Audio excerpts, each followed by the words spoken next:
Hello everyone, welcome to Panisha आजकल। इस video में हम डिस्कस करेंगे सारे important current affairs of second week of सितंबर 2023। तो चलिए स्टार्ट करते हैं हमारी पहली न्यूज़ के साथ। सबसे पहले हमने बात करनी है वर्ल्ड के हाईएस्ट फाइटर एयरफील्ड के बारे में, जिसे कि BRO के द्वारा इंडिया में बनाया गया है। BRO की फुल फॉर्म सबसे पहले जान लेते हैं, that is border roads organization. Border roads organization एक ऑर्गेनाइजेशन है जो इंडिया में डिफरेंट रोड कंस्ट्रक्शन में कंट्रीब्यूट करती है। उसी एक ऑर्गेनाइजेशन के द्वारा वर्ल्ड का हाईएस्ट फाइटर एयरफील्ड बनाकर तैयार किया गया है इन नोमा रीजन ऑफ लद्दाख। लद्दाख में ये सिचुएटेड है एरिया जहां पर इसे बनाया गया है। इसी के साथ साथ अगर हम बात करें इसके फाउंडेशन स्टोन के बारे में, इसका फाउंडेशन स्टोन रखा गया by defence minister Rajnath Singh at Devrik bridge. इस ब्रिज के ऊपर इन्होंने इसे फाउंडेशन स्टोन इसका रखा। यहीं पर अगर हम बात करें BRO के प्रोजेक्ट्स के बारे में, तो BRO लगातार इंडिया के इंफ्रास्ट्रक्चर में कंट्रीब्यूट करता रहा है। इसी के साथ साथ इसने लाइन ऑफ एक्चुअल कंट्रोल पे भी अप्रॉक्स 3488 किलोमीटर तक का स्ट्रेच क्रिएट किया। यहीं पर अगर हम इसके प्रोजेक्ट्स के बारे में बात करें तो BRO ने 295 प्रोजेक्ट्स को कंप्लीट किया है इन लास्ट 2 to 3 ईयर्स। पिछले 2 से 3 सालों में अप्रॉक्स 11,000 करोड़ के प्रोजेक्ट्स को कंप्लीट किया गया है by BRO। Moving on to next हमने बात करनी है G20 के नए मेंबर के बारे में। तो इंडिया G20 का प्रेसिडेंट है और इंडिया की प्रेसिडेंसी के अंदर G20 में एक नए मेंबर को ऐड ऑन किया गया है जिसका नाम है अफ्रीकन यूनियन। यानी अफ्रीकन यूनियन बन गया है 21st मेंबर ऑफ G20। यहीं पे अगर हम इसकी बात करें तो इसे परमानेंट मेंबरशिप दी गई है under the presidency of India.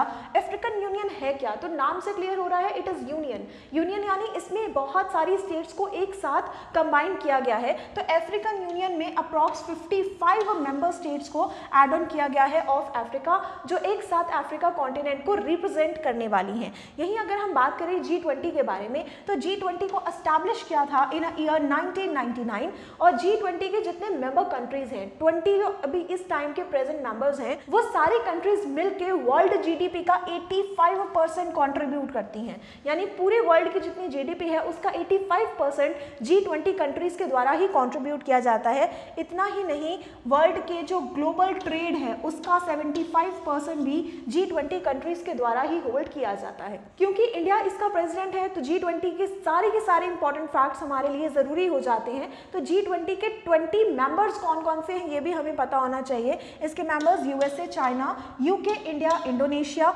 European union, Russia, Mexico, south Korea, Argentina, France, Brazil, south Africa, Canada, Australia, Turkey, Italy, Saudi Arabia, Germany and Japan. ये हैं 20 मेंबर्स ऑफ G20 और अब इसमें भी अफ्रीकन यूनियन ऐड ऑन हो चुका है। Moving on to next हमने बात करनी है ICICI बैंक के नए MD एंड CEO के बारे में। इनके MD बना दिए गए हैं संदीप बख्शी को। इससे पहले भी यही थे, यानी इन्हें दोबारा से रीअपॉइंट किया गया है as MD and CEO of ICICI bank. इनके बारे में बात करते हैं। इनका जो टेन्योर है वो रहने वाला है टिल October 3, 2026। 2026 तक का टेन्योर रहेगा इसका। इन्होंने ज्वाइन किया था ICICI बैंक को इन October 2018 और उस टाइम इन्होंने ओवरटेक किया था फ्रॉम चंदा कोचर के बाद ये बने थे MD और अब इन्हीं को ही दोबारा से रीअपॉइंट कर दिया गया है। यहीं अगर हम संदीप बख्शी के बारे में बात करें तो ये ICICI ग्रुप को टोटल 36 ईयर्स तक सर्व कर चुके हैं ऑन डिफरेंट पोजीशंस। अलग अलग पोजीशंस में ICICI बैंक में इन्हें टोटल 36 ईयर्स हो चुके हैं सर्व करते हुए। ICICI के कुछ स्टैटिक पॉइंट्स देखते हैं। ये बैंक एस्टैब्लिश हुआ था 1994 में और इसके हेडक्वार्टर्स हैं in Mumbai, Maharashtra. Moving on to next हमने बात करनी है एक मिलिट्री एक्सरसाइज के बारे में जिसका नाम है एक्सरसाइज ब्राइट स्टार 23 यानी 2023 में होने वाली ये एक्सरसाइज जिसका नाम है एक्सरसाइज ब्राइट स्टार, जिसमें इंडियन नेवी ने पार्टिसिपेट किया है और इंडियन नेवी की तरफ से रिप्रेजेंट किया गया है by INS Sumedha. INS Sumedha ने इंडियन नेवी को इस पर्टिकुलर एक्सरसाइज में रिप्रेजेंट किया। तो इस एक्सरसाइज के पॉइंट्स के बारे में जानते हैं। ये एक मल्टीनेशनल ट्राई सर्विसेज एक्सरसाइज है। मल्टीनेशनल यानी जिसमें डिफरेंट डिफरेंट कंट्रीज एक साथ पार्टिसिपेट करती हैं। इस बार इसका 2023 में जो एडिशन हुआ है इसमें टोटल 34 कंट्रीज ने पार्टिसिपेट किया है। और ये जो एक्सरसाइज है इसका वेन्यू रहा पोर्ट अलेक्जेंड्रिया ऑफ इजिप्ट, यानी इजिप्ट में इस एक्सरसाइज को कंडक्ट करवाया गया है। यही हम एक्सरसाइज ब्राइट स्टार के बारे में बात करें तो ये है largest joint military exercise of middle east and north Africa reason. इस एरिया में होने वाली ये सबसे बड़ी जॉइंट मिलिट्री एक्सरसाइज है। इस एक्सरसाइज में डिफरेंट तरह के ट्रेनिंग प्रोवाइड की जाती है to the persons of different countries.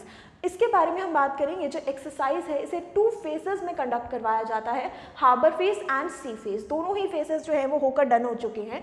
Exercise start कब हुई थी? ये स्टार्ट हुई थी ऑन 31 अगस्त और ये कंप्लीट हुई है ऑन 15 सितंबर। यही अगर हम इसके फर्स्ट एडिशन के बारे में बात करें, इस एक्सरसाइज का सबसे पहला एडिशन 1980 में करवाया गया था, सिर्फ और सिर्फ यूएस और इजिप्ट के बीच में। यानी जब ये स्टार्ट हुई तब ये सिर्फ और सिर्फ बायलैटरल एक्सरसाइज थी जिसमें सिर्फ 2 कंट्रीज ने पार्टिसिपेट किया था, यूएस एंड इजिप्ट ने। उसके बाद में 1995 से इस एक्सरसाइज में डिफरेंट कंट्रीज ने पार्टिसिपेट करना स्टार्ट किया और इस बार इंडियन नेवी ने इसमें फर्स्ट टाइम पार्टिसिपेट किया है। आईएनएस सुमेधा ने जिसे रिप्रेजेंट किया है। मूविंग इनटू नेक्स्ट हमने बात करनी है वरुणा 2023 एक्सरसाइज के बारे में। ये जो वरुणा एक्सरसाइज है इसे अरेबियन सी में कंडक्ट करवाया गया है। ये इस बार 2023 में इसका 21st एडिशन किया गया है। It is a bilateral exercise जो किस के बीच में कंडक्ट करवाई जाती है? Between India and France. In 2 countries के बीच में कंडक्ट होने वाली ये एक्सरसाइज है और इस बार अरेबियन सी में इस एक्सरसाइज को कंडक्ट किया गया जिसमें Indian navy and French navy ने पार्टिसिपेट किया। यही हम बात करें कि वरुणा 2023 को 2 फेजेस में करवाया गया। ये इसका सेकेंड फेज है जो अब कंडक्ट करवाया गया है। तो वरुणा का जो पहला फेज था, जो इसका फर्स्ट फेज है, इसे कंडक्ट करवाया गया था इंडिया के वेस्टर्न सी बोर्ड पे, जो कि जनवरी 16 से लेकर जनवरी 20 तक चला था ऑफ 2023। पहला फेज जनवरी में होके डन हो गया, अब सेकंड फेज कंडक्ट करवाया गया है सितंबर में। इसके अलावा हम बात करें इसके इंपॉर्टेंट पॉइंट्स के बारे में तो ये जो एक्सरसाइज है वो इंडिया और फ्रेंच के बीच में स्टार्ट हुई थी इन ईयर 1993 और 2001 में इस एक्सरसाइज का नाम चेंज करके वरुणा एक्सरसाइज रखा गया जो आज तक कहा जाता है। मूविंग ऑन टू नेक्स्ट हमने बात करनी है साइंस फील्ड में मिलने वाले एक इम्पॉर्टेंट अवार्ड के बारे में जिसका नाम है शांति स्वरूप भटनागर अवार्ड 2022 ईयर के लिए इस बार डिस्ट्रीब्यूट किए जा रहे हैं।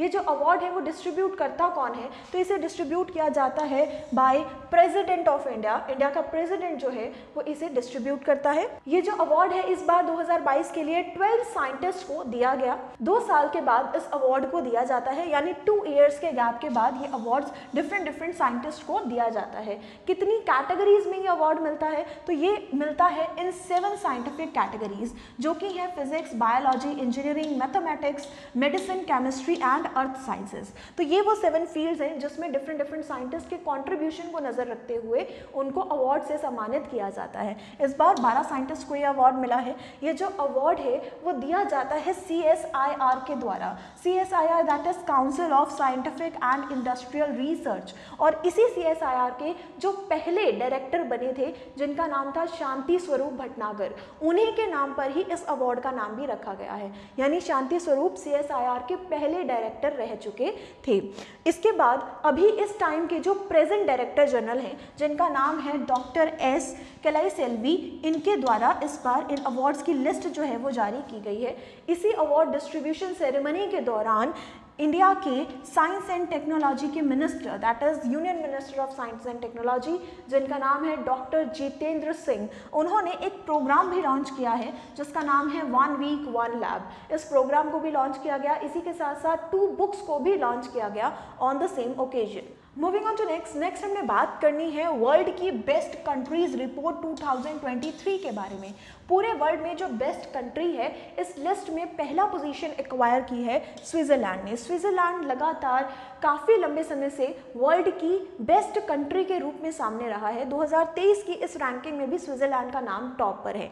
यहीं पर हम इसके बारे में बात करेंगे, जो रिपोर्ट है वो किसके द्वारा जारी की जाती है? तो ये जो रिपोर्ट है, ये जो रैंकिंग है वो दी जाती है on the basis of US news and world report, जो कि एनुअल बेसिस पे कंट्रीज को रैंकिंग प्रोवाइड करती है as per the infrastructure, as per the facilities and development, और इसी रैंकिंग में स्विट्जरलैंड ने फर्स्ट पोजीशन को एक्वायर किया है। स्विट्जरलैंड कॉन्जिक्यूटिवली देखा जाए तो सेकेंड बार फर्स्ट पोजीशन पे आई है, लेकिन अगर ओवरऑल देखा जाए तो ओवरऑल इसने 6th टाइम फर्स्ट पोजीशन को एक्वायर किया है।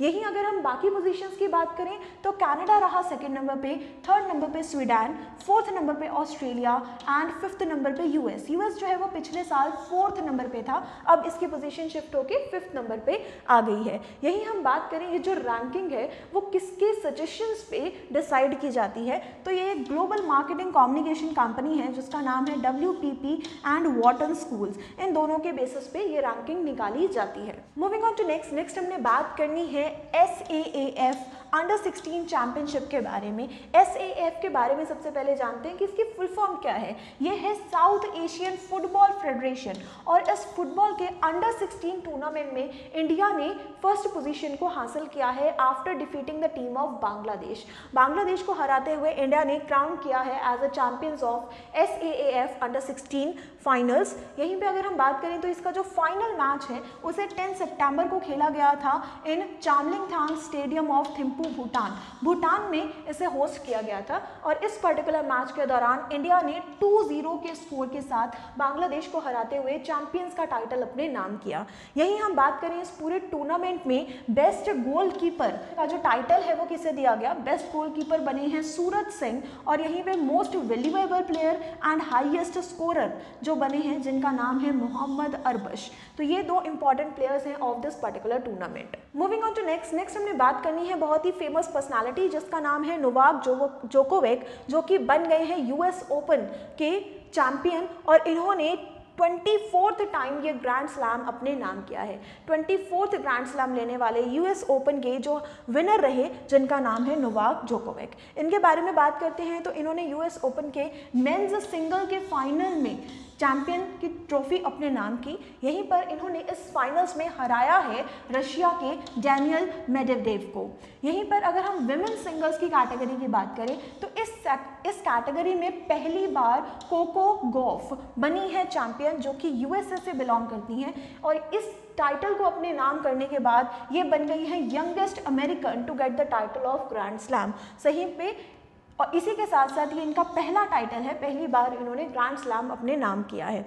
इसके अलावा जो बाकी कैटेगरीज हैं, अगर हम विमेन डबल्स कैटेगरी की बात करें तो इसमें आर्टेन रॉटलेफ जो कि न्यूजीलैंड से हैं, इसके अलावा गैब्रिएला जो कि कनाडा से हैं, डबल्स की इस टीम ने टाइटल अपने नाम किया। इसके अलावा मेंस डबल की कैटेगरी में जो सेल्बरी एज वेल एज जो कि UK से हैं एंड राजीव राम जो कि USA से हैं, इन्होंने मेंस डबल के टाइटल को अपने नाम किया। और मिक्स्ड डबल की कैटेगरी में एना डैनिलीना, इसी के साथ साथ हैरी ऑफ फिनलैंड ने मिक्स्ड डबल को अपने नाम किया।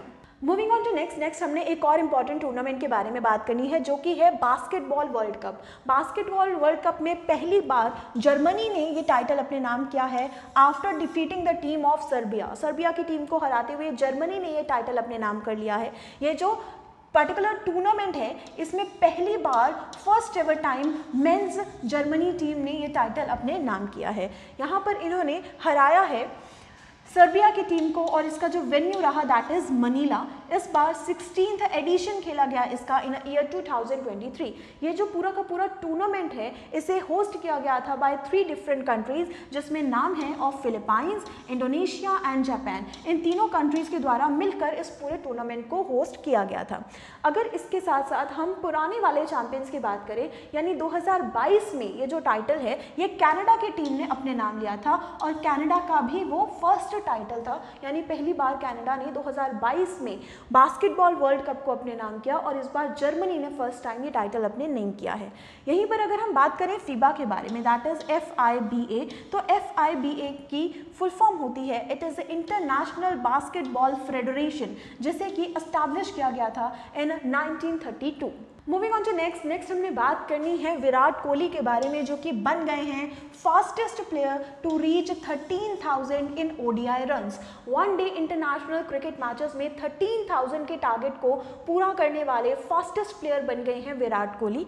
यहीं पर अगर हम बात करें तो इन्होंने इस माइलस्टोन को अचीव किया है in Asia cup super 4 contest में, जब ये पाकिस्तान के अगेंस्ट में मैच खेल रहे थे, और 13,000 स्कोर्स इन्होंने अचीव किए हैं इन टोटल 267 इनिंग्स। 267 इनिंग्स में इन्होंने 13,000 स्कोर्स बनाए हैं। इसके अलावा ये बन गए हैं second Indian player to achieve this milestone. इससे पहले ये जो खिताब है वो था सचिन तेंदुलकर के पास, जिन्होंने 321 इनिंग्स में 13,000 स्कोर्स बनाए थे। यहीं पर अगर हम बात करें ओवरऑल रैंकिंग के बारे में, तो ये है 5th player to achieve this title. इससे पहले Sachin Tendulkar, Ricky Ponting, Sanath and Mahela Jayawardene के नाम ये पर्टिकुलर टाइटल था। इसी के साथ साथ इसी पर्टिकुलर टूर्नामेंट यानी एशिया कप में ही एक और नया रिकॉर्ड बनाया गया है बाय इंडियन प्लेयर, जिनका नाम है रोहित शर्मा। और रोहित शर्मा बन गए हैं 6th इंडियन और overall 15th player to complete 10,000 runs in ODI matches. One day international matches में 10,000 का माइलस्टोन पूरा करने वाले 5th इंडियन प्लेयर बन गए हैं Rohit Sharma in this particular tournament. Moving on to next हमने बात करनी है एक गवर्नमेंट स्कीम के बारे में, जिसका नाम है आयुष्मान भव कैंपेन। इस आयुष्मान भव कैंपेन को स्टार्ट किया गया है by president Droupadi Murmu. Moving on to next हमने बात करनी है एक गवर्नमेंट स्कीम के बारे में, जिसका नाम है आयुष्मान भव कैंपेन। इस आयुष्मान भव कैंपेन को लॉन्च किया गया है बाय प्रेसिडेंट ऑफ इंडिया, जिनका नाम है द्रौपदी मुर्मू। इन्होंने लॉन्च किया है इस कैंपेन को। तो इसके बारे में जानते हैं कि किस चीज़ से रिलेटेड है। ये रिलेटेड है to achieving the universal health coverage and ensuring health care for all। सबको एक अच्छी हेल्थ प्रोवाइड करने के लिए इस कैंपेन को लॉन्च किया गया है। यहीं पर अगर हम बात करें कि कैंपेन कौन सी मिनिस्ट्री के द्वारा हेल्प किया जाएगा, तो इस कैंपेन को संभालेगी union health and family welfare ministry. इस कैंपेन को स्टार्ट किया गया है यानी लॉन्च किया गया है फ्रॉम राजभवन ऑफ गांधीनगर से इसे लॉन्च किया गया, वर्चुअली लॉन्च किया था प्रेसिडेंट ने। यहीं पर अगर हम इस कैंपेन के बारे में बात करें तो ये 3 मेन कंपोनेंट्स के ऊपर बेस्ड है, और वो 3 मेन कंपोनेंट्स हैं आयुष्मान आपके द्वार 3.0, आयुष्मान मेलाज एंड आयुष्मान सभास। तो ये 3 मेन कंपोनेंट्स इस कैंपेन के अंडर डिस्कस किए जाएंगे, जिससे इंडियंस की हेल्थ के ऊपर फोकस किया जाएगा कि उनको कैसे बेटर हेल्थ प्रोवाइड की जा सकती है। मूविंग ऑन टू नेक्स्ट हमने बात करनी है गोवा गवर्नर के द्वारा लॉन्च की गई मशाल के बारे में फॉर 37th नेशनल गेम्स का 37th एडिशन करवाया जाएगा इन ईयर 2023, जिसके लिए गोवा गवर्नर ने मशाल को स्टार्ट किया है, यानी कि इसका इनॉग्रेशन कर दिया गया है बाय गोवा गवर्नर। तो इनके बारे में बात करते हैं। गोवा के इस टाइम के प्रेजेंट गवर्नर का नाम है PS श्रीधरन पिल्लई, जिनके द्वारा इस मशाल को जलाया गया है in Darbar hall Raj Bhavan of Dona Paula is a place on Goa, जहां पर इसे एनलाइटन किया गया है। यहीं पर अगर हम बात करें 27th नेशनल गेम्स के बारे में, तो ये जो गेम्स हैं इन्हें होस्ट करने वाला है गोवा फ्रॉम 25 अक्टूबर टू 9 नवंबर। 25 अक्टूबर से लेकर 9 नवंबर तक इन नेशनल गेम्स को खेला जाएगा। और इसी इनॉग्रेशन के दौरान इस गेम का एंथम यानी कि जो थीम सॉन्ग है वो भी रिलीज़ किया गया है, जो कि एक्टर अमिताभ बच्चन की आवाज़ में है। यहीं पर अगर हम गोवा के पॉइंट्स के बारे में बात करें तो गोवा के इस टाइम के प्रेजेंट चीफ मिनिस्टर का नाम है Pramod Sawant. Moving on to next हमने बात करनी है जापान के मून स्पिनर के बारे में। मून स्पिनर एक लूनर स्पेस मिशन है बाय द जापान, जिसे कि सक्सेसफुली लॉन्च कर दिया गया है। यहीं पर अगर हम बात करें इस नाम मून स्पिनर के बारे में, जो कि एक लूनर एक्सप्लोरेशन स्पेसक्राफ्ट का नाम है, जैसे कि जापान से लॉन्च किया गया है। और अगर ये स्पेसक्राफ्ट सक्सेसफुली मून पर लैंड कर जाता है तो जापान बन जाएगी 5th country in a world to achieve this achievement. यहीं पर अगर हम बात करें तो जितना साइंटिस्ट के द्वारा बताया जा रहा है कि जो स्पेसक्राफ्ट है वो मून पर पहुंच जाएगा टिल फरवरी 2024 तक ये स्पेसक्राफ्ट मून पर पहुंच जाएगा। यहीं पर इस स्पेसक्राफ्ट को कहां से लॉन्च किया गया है, तो उस प्लेस का नाम है तानेगाशिमा स्पेस सेंटर, जो कि सदर्न जापान में सिचुएटेड है। जापान के कुछ स्टैटिक पॉइंट्स, इसकी कैपिटल का नाम है Tokyo and prime minister of Japan is Fumio Kishida. Moving on to next हमने बात करनी है इंडिया एंड सऊदी अरब के बीच में साइन होने वाले एक एग्रीमेंट के बारे में। एक MOU साइन किया गया है between the two countries related to energy sector, energy generation के लिए इस MOU को साइन किया गया है। तो इसके कुछ इंपॉर्टेंट पॉइंट्स जो हमने देखने हैं, ये एक MOU साइन किया गया है for the cooperation in the field of energy, की एनर्जी को जनरेट करने के लिए दोनों कंट्रीज एक साथ मिलकर कोऑपरेट करने वाली हैं। यहीं पर टारगेट सेट किया गया है कि 5 million tons of green hydrogen capacity को एनुअली जनरेट करना चाहिए हमें। ये टारगेट सेट किया गया है बाय द कंट्री इंडिया, जिसके लिए MOU साइन किया गया है विद सऊदी अरेबिया। इसी के साथ साथ हमने फोकस करना है for the additional 125 gigawatt of renewable energy capacity till the year 2030। 2030 तक कम से कम एडिशनल 125 गीगावाट रिन्यूएबल एनर्जी को जनरेट करने का टारगेट है इंडिया के पास। यही अगर हम बात करें, ये जो टारगेट है इसे सेट किया गया है under national green hydrogen mission, जिसे कि लॉन्च किया गया था इन अगस्त 2021। तो इस मिशन के टारगेट्स को पूरा करने के लिए हमने इस MOU को साइन किया है। यही अगर हम बात करें तो इस MOU के अंदर दोनों कंट्रीज मिलकर इन्वेस्टमेंट करने वाली हैं in the field of energy. और यही अगर हम बात करें तो ग्लोबल बायोफ्यूल अलायंस के बारे में भी डिस्कस किया जा रहा है कि ग्लोबल बायोफ्यूल अलायंस जो है वो स्टार्ट किया जाएगा, जिस अलायंस का मेन टारगेट होगा कि जितने भी एनिमल वेस्टेज होता है या फिर एग्रीकल्चर से निकलने वाला वेस्टेज या फिर रेजिड्यू है, उससे कैसे बायोफ्यूल्स को कंजर्व किया जा सकता है। जैसे मेजर बायोफ्यूल्स जिन पे फोकस किया जाएगा that is ammonia and ethanol, इनकी कंजर्वेशन के ऊपर फोकस करने के लिए इस अलायंस को फॉर्म किया जा रहा है। मूविंग ऑन टू नेक्स्ट हमने बात करनी है एक इंपॉर्टेंट डेज के बारे में। तो सबसे पहले हम बात करेंगे 10 सितंबर के बारे में, जो कि हर साल हम लोग सेलिब्रेट करते हैं as a world suicide prevention day. और इस बार 2023 के लिए जो इसका थीम रहा that is creating hope through action. यह जो दिन है इसे पहली बार सेलिब्रेट किया गया था in year 2003 by WHO, world health organisation के द्वारा इसे स्टार्ट किया गया था, ताकि पूरे वर्ल्ड में जो सुसाइड्स का नंबर है उसे रिड्यूस किया जा सके। नेक्स्ट हमने बात करनी है 11 सितंबर के बारे में, जो कि हम नेशनल फॉरेस्ट मार्टियर्स डे के रूप में सेलिब्रेट करते हैं। तो जिन पर्सन्स ने एनवायरनमेंट को कंजर्व करने के लिए अपनी जान दी है, उनको डेडिकेट करते हुए हम 11 सितंबर को सेलिब्रेट करते हैं। इसका जो मेन लिंक है वो है 1730 में होने वाले खरजेले मास्कर्स के साथ। इस पर्टिकुलर इंसिडेंट के दौरान राजस्थान के मेवाड़ डिस्ट्रिक्ट के महाराजा अभय सिंह, जिन्होंने बिश्नोई विलेज में ये ऑर्डर दिया था कि यहाँ पे टिम्बर के वुड को अचीव करने के लिए फॉरेस्ट को काट दिया जाएगा, उस समय बिश्नोई कम्युनिटी ने आगे बढ़कर फॉरेस्ट को बचाने के लिए अपनी जान भी गंवा दी थी। तो उसी एक पर्टिकुलर इंसिडेंट को याद करते हुए 11 सितंबर को सेलिब्रेट किया जाता है। और ये जो दिन है इसे अनाउंस किया गया था by ministry of environment, forest and climate change in year 2013। और 2013 से हर साल हम नेशनल फॉरेस्ट मार्टियर्स डे को सेलिब्रेट करते हैं। तो ये थे हमारे कुछ important current affairs of second week of September. I hope ये वीडियो आपके लिए यूजफुल रहेगी। अगर आपको वीडियो अच्छी लगी please like this video and subscribe to our channel. हम मिलेंगे आपसे ऐसे ही इंपॉर्टेंट करंट अफेयर्स के साथ, तब तक के लिए थैंक यू। पनेशिया ट्यूटर लाया है एक एजुकेशन प्लेटफॉर्म जहां पर अलग अलग कोर्सेस जैसे कि IAS, PCS, UGC net, SSC और बैंकिंग एग्जाम्स के लिए ऑनलाइन और ऑफलाइन क्लासेस की सुविधा उपलब्ध है।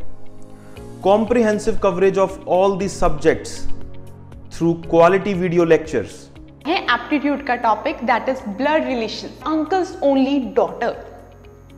He took the throne. तो जो थ्रोन पे एम्परर बैठते थे वो अपने साथ ले गए। Kohinoor diamond, the world famous Kohinoor diamond, वो भी मुगल ट्रेजरी से ले गए। फिर आया इकोनॉमिक प्रैग्मेटिज्म, यानी कि चाहे हमारे आपसे झगड़ा भी है तो भी हम आपसे व्यापार कर रहे हैं। जैसे चाइना है, हमारा झगड़ा होते हुए भी हम उससे व्यापार करें। PDF नोट्स और उनसे जुड़े हुए रिलेवेंट MCQs, साथ ही साथ comprehensive mock tests. So join Panasia Tutor for your successful and bright future.